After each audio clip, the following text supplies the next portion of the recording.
diajak ke Dewan Pers bersama Bapak Joko Widodo yang tidak terima namanya dicemarkan katanya oleh pemberitaan saya. Michael Sinaga, salah satu terlapor. Oke. Nah, sebenarnya saya ini terlapor yang mengejutkan ya. Yang paling gemoy. Paling gemoy, kayak Pak Prabowo.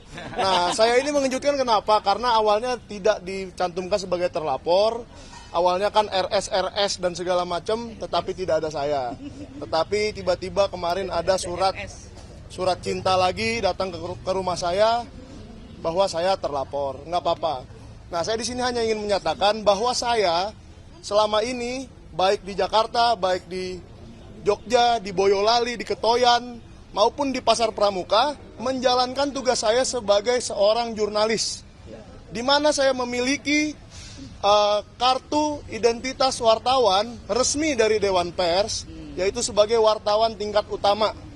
Nah, waktu itu saya sudah katakan kepada penyidik, dan saya katakan penyelidik ya waktu itu, saya katakan pada penyelidik di Subdit Kamnek bahwa kalau mau membahas mengenai isi pemberitaan yang kawan-kawan jurnalis di sini semua pasti tahu, kita harus melalui mekanisme Dewan Pers, yaitu diajak ke Dewan Pers bersama Bapak Joko Widodo yang tidak terima namanya dicemarkan katanya oleh pemberitaan saya. Nah, dan saya akan temui dengan senang hati Bapak Joko Widodo di Dewan Pers supaya kita duduk bersama di satu meja dan saya berikan hak jawab. Itulah yang sebenarnya harus dilakukan oleh Bapak Joko Widodo dan kepada penyidik Polda Metro Jaya juga supaya mengerti Undang-Undang Nomor 40 Tahun 99 mengenai pers. Nah, satu lagi yang saya sayangkan dari para penyidik baik di Bareskrim baik di Polda Metro Jaya, kok banyak sekali hal-hal yang saya temukan di Jogja, di Boyolali, di Ketoyan tentang tahun 83 atau 85 dan di Pasar Pramuka yang sampai sekarang saya sudah temui lebih dari 10 orang ex pemilik kios, ex desainer entah ijazah, entah KTP, entah visa Amerika, banyak yang mereka bisa buat.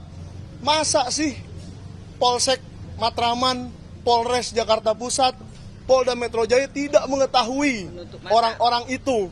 Bahkan beberapa diantaranya sudah pernah ditangkap ya, sudah pernah terkena kasus dokumen palsu.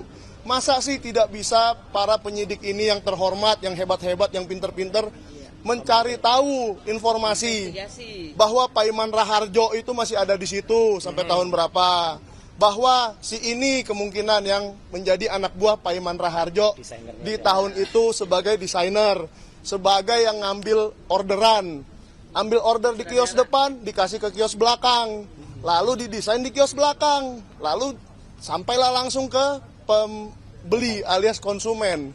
Itu semua ada, KTP, visa Amerika, STNK, BPKB, sampai ijazah. Dan belangkonya pun ada tokonya di mana jualan belangko. Nah, saya tidak dalam posisi untuk menjelaskan itu semua. Silahkan Polda Metro Jaya yang sudah pinter-pinter ini penyidiknya, sudah berpengalaman puluhan tahun, saya yakin. Apalagi Pak Brigjen Pol Juhandani di Bareskrim, kenapa kok ini tidak dicari gitu loh. Saya bingung bener, kok saya wartawan yang baru, katakanlah belum ada 10 tahun atau mungkin ya lebih sedikit lah, masa lebih pinter mencari investigasi daripada para penyidik. Saya tidak yakin itu, pasti saya tidak lebih hebat dari mereka. Jadi saya mohon mulai sekarang kita bersama-sama menginvestigasi ini. Kalau memang ijazahnya asli, tunjukkan, dan tidak akan ditemukan apa-apa di Pasar Pramuka.